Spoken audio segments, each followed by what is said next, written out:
gorgeous Wednesday morning. Wanted to talk to you guys about something near and dear to my heart today. A little different from the norm. For those that's wanting to venture out on their own, if you have an idea of what you want to do, what I would suggest for anybody, make sure it's something that you're passionate about already. Like with me, what I did, I left the county a couple years back and bought my own front loader. And I had a recycling route, as many as you may know. I've always been passionate about trucks, period. But it's something about these front loaders that just floats my boat. You know, I'm a kid at heart behind the wheel of these things. It doesn't matter if it's a Mack, crane carrier, auto car, Peterbilt. As long as it's a front loader, you know, there's just something about it for me.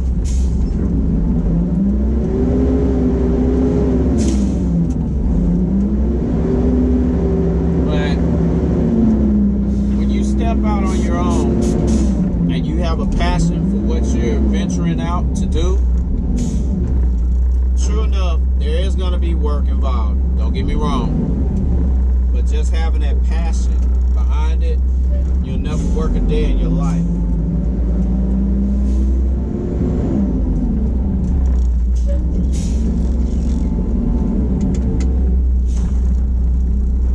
I just wanted to give a little positive motivation for anybody. You know, whether you're a driver, supervisor, general foreman,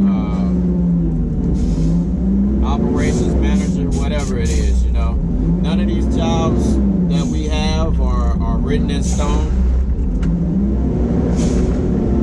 Whether it's government or whatever, you know. Government operations privatize at any time, you know. Private companies can sell out to another company. So nothing's written in stone. I would advise anybody that has that gall, honestly, to step out there and do your own thing. By all means, do it. We only live once. You don't want to get to a point in your life where you feel that, you know, you can't do it now versus where you could have, you know. Live life with no regrets. A lot of people always ask me what happened with my business. And, you know, I tell them straight up. It was a lack of planning on my part. I didn't plan as well as I should have. I had stepped out with the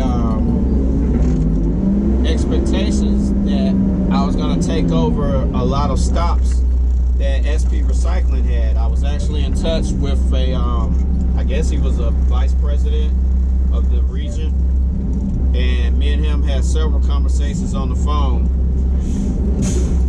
and he was actually going to sell me stops and cans, you know, for a very low price per stop.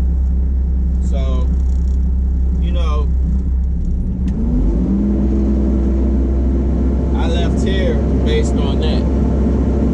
Most of the stops were schools and churches because, you know, that's mainly what SP Recycling dealt with. But it was kind of cool. I already had my truck. And in the beginning, I was unofficially taking care of the schools that had the cans. You know, I talked with some people high up in the food chain within the school board, and we kind of unofficially worked it out. You know, they knew SB had went out of business, and you know, these cans were steady getting filled by the neighborhood. So, you know, I kind of took advantage of it and got complacent. But I found out later that he had actually sold these cans to Waste Pro. Found that out once I actually started working for him, which was kind of funny.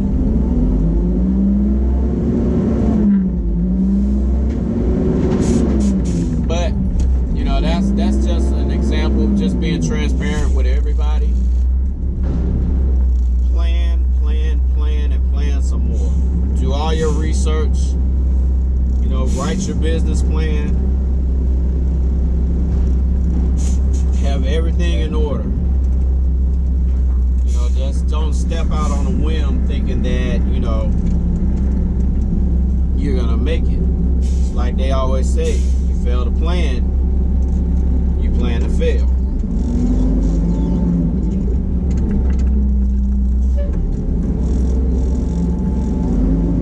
But one thing for sure, I do plan on going back out. Once you've had that taste of freedom, pretty much living that quote-unquote American dream, it's hard. I mean, it's very hard to hit somebody else's clock.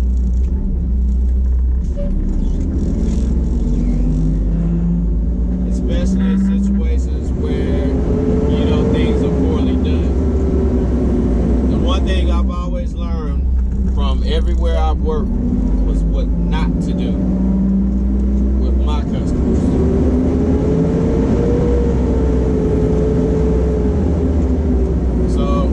Like they say, every setback makes for a bigger comeback.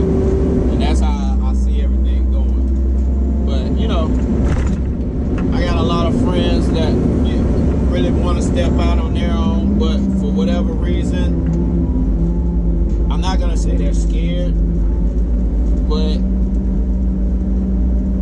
they have a fear of jumping out there. And I'm here to tell you, it's not as hard as it may seem. The most important thing to remember, when you do jump out, you don't have that security blanket of a Monday through Friday or whatever your schedule may be on a regular job. It's one of those things, if you don't work, you don't eat when you're out there on your own. So you got to put it in your mind and your heart that, hey, every day, if I'm not out there actually working, I gotta be planning. I gotta be marketing. I have to do my research more. Find out who your indirect competitors are. Find out who your direct competitors are. One thing I've always been smart enough to know in this business, you look at what the top 3 companies are doing. And in this area, the top 3 are Waste Management, of course, Republic, and Advanced Disposal. You look at what they're doing right, you look at what they're doing wrong. Now, those are your indirect competitors. Say for, somebody that's trying to get back, either get back into it or move into the sanitation field, refuse industry. Your direct competitors would be your mom and pop companies, those that's on your level or maybe even a little bigger. Smart thing, and this is one of the things I was trying to do before I lost my front loader, subcontractor. A lot of mom and pop companies will gladly work together. I've seen that firsthand, and I applaud it. You gotta be able to stick together. Even the competition, maybe friendly competition in a way, because you're trying to survive amongst these giants. You're trying to get your piece of the pie, because with garbage, there's enough for everybody. Same with recycling. It's a little different with recycling. It's a lot less politics involved. And that's why I chose to get into it. I had a few trash customers that I had started to pick up. And that was the ultimate plan, was to go into trash as well as the recycling. But the game plan is still strong. One day, I will make it. The one thing I will say too, a lot of people use the excuse that it's never the right time for them. Oh, I have X amount of bills piled up. I have, my kids in college, or kids need this, my wife needs that, or my husband, whatever.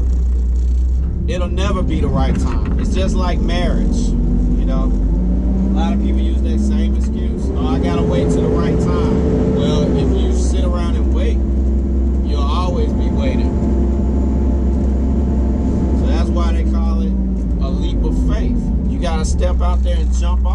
with. You know, a lot of people may not agree with a lot of things that Steve Harvey may say or do. But one thing about him, he's a very smart businessman. And that's been one of his things he's always talked about on his radio show. Jumping out there. You know, one of the things he always says, when are you going to take that jump? You got to have faith. Faith in yourself, you know. And I won't get into quote-unquote religion, because I don't really do religion. You know, I'm more on faith than that. But, yeah, you just got to have faith. If you believe in a higher power, most definitely faith in him. And also, faith in yourself, faith in your abilities. Don't sell yourself short for anybody.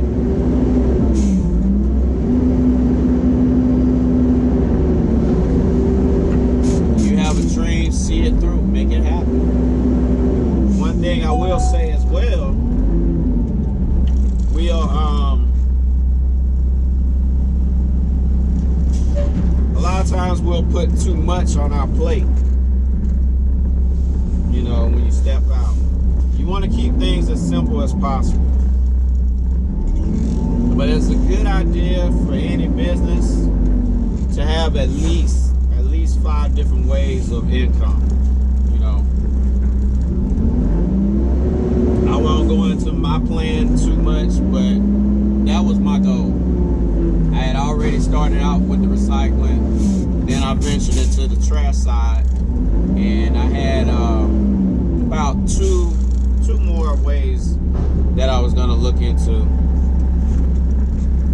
But you guys will see that when I come back.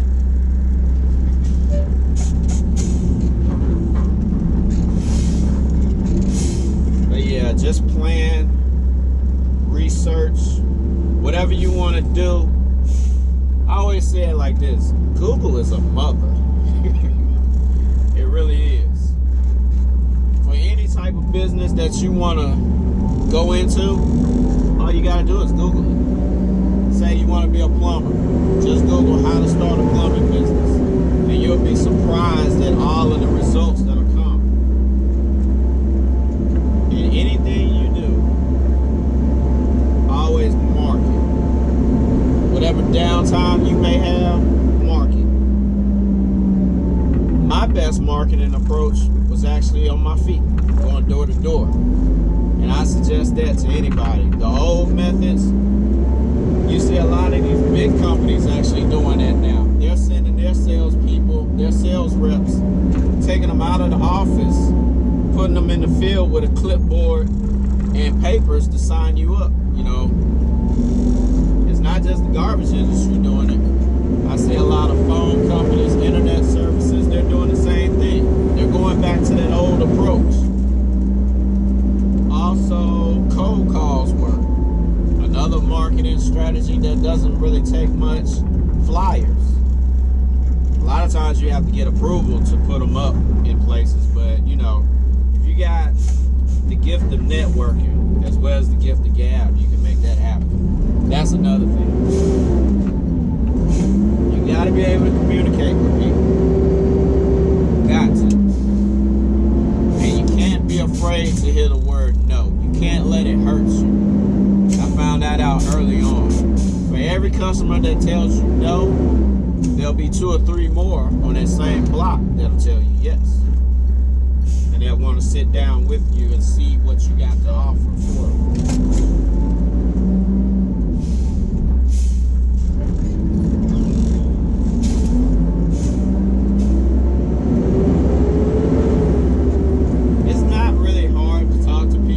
I guess it comes naturally for me. Even though I have an introvert spirit, I don't like being in big crowds of people. I don't like being around a lot of people all the time. I mean, I can, but it's one of those things. Okay, I mingle with you, now go away. Type. But when it comes to business or just meeting people, I'm the type of person, I may not know you from Adam, but I can come up to you, hold a conversation with you, pick your brain about things that you may need or want, you know. case may be. So that came in handy when I stepped out there for my marketing. You cannot be afraid to talk to somebody. You cannot be afraid of rejection. It's natural. Even in the business world, it's just like forming a relationship. You know, all guys, we know this. That customer, you gotta treat them like you would if you were courting a woman. You know, not every woman is gonna look at you, no matter how sharp dressed you are. Some customers don't care about how flashy your suit is when you approach them. They want to know how reliable are you, how dependable is your service, how dependable is your equipment that's gonna do the service. And for anybody that's looking to get into a truck, whether it's a tractor trailer, straight truck, garbage truck, the whole principle applies. I would not advise anyone starting out for the first time to jump into a new truck. And the reason being, as many of you have seen from my videos at different companies, new trucks have way more issues than an old truck. Say something like this: already broke in, runs great, very little issues. This is what you look for. New trucks are great. Everybody loves that new truck smell, that new truck shine. They don't shine forever. Not like when you roll them off the lot. Now, you can take care of your equipment, that's one thing. But the cost of that new equipment, once your warranties run out, and some things, you know, you have to be careful because it's not all covered by warranty.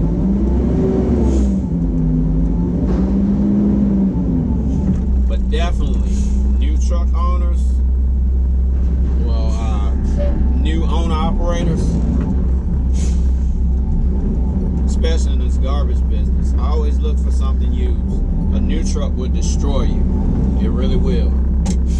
Unless you actually have the capital and the support team to maintain that new truck, I would not mess with one. Most of these older trucks, even the newer ones, maintenance is fairly simple, like changing the oil, filters, tires, stuff like that you can do yourself. It's not hard. I've heard a lot of guys tell me, well, I'm not a mechanic, I don't know anything about that. Hell, I'm not a mechanic, but I'm mechanically inclined. You know, my dad taught me how to work on my first car, 79 Cutlass Supreme, grown. Power everything, loaded. I thought I was doing it at 17 years old. But he taught me everything on that car, how to do everything myself. So I've always, even growing up, you know, I was like that with my toys. I would take my toys apart, see how they work, put them back together. And it just spilled over into this, you know, for my love for these trucks. It's not hard. Not as hard as you may think, or somebody may make it seem. And that's the biggest, this is the biggest piece of advice I can give anybody. Be careful, very careful who you share your dreams with. There are a lot of naysayers out there.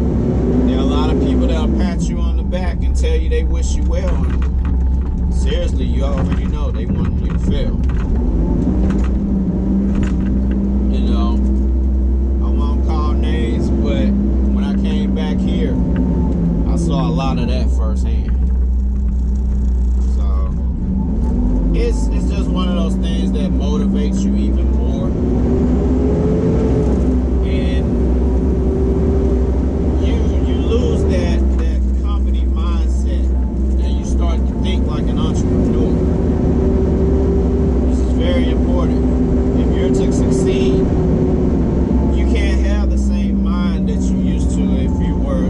Say, you know, you drive a front load.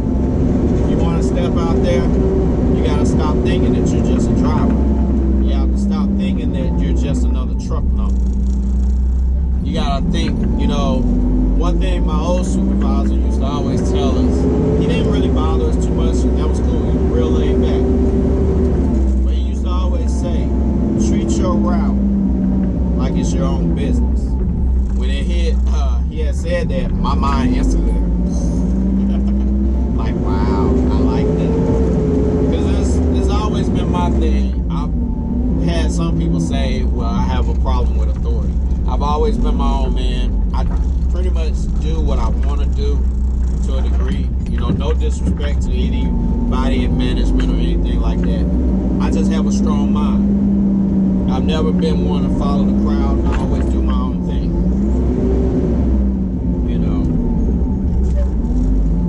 My thing is, as long as the routes get picked up, you don't have any complaints, you have no reason to bother me.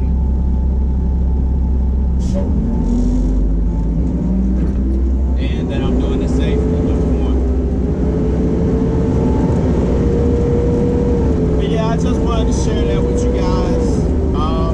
If you have any questions about going into a business, whether it's this, I'm the type of guy, I don't hide anything from anybody. I won't sugarcoat it. You're gonna have some long days, but that's why I said, find something you're passionate in. Because when you do experience those long days, yeah, at the end of the day, you may be tired, but that satisfaction of doing something that you enjoy, and you're doing it for yourself, I can't even describe that feeling. Those that have stepped out there and that have their own businesses or have had their own businesses, they know exactly what I'm talking about on that.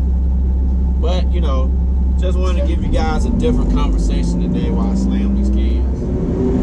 And like I said, reach out to me. I'm on Instagram, Facebook. Not really on YouTube that much outside of posting the videos. I try to get to the comments as quick as I can. But I got a lot going on outside of the truck, so sometimes it may take me a few days or weeks to get back to you. But I definitely will. So any advice I can give, I'm definitely open to give it to you. And like I said, I won't hide anything from you. I'm gonna tell you the good, the bad, and the ugly of it. And the beautiful parts. But we'll say the beautiful last. I want you to get the raw, unfiltered facts first, so you know exactly what you're walking into. But I hope everybody has a blessed day. Like I said, it is a gorgeous week leading up to Easter here. And you guys be good.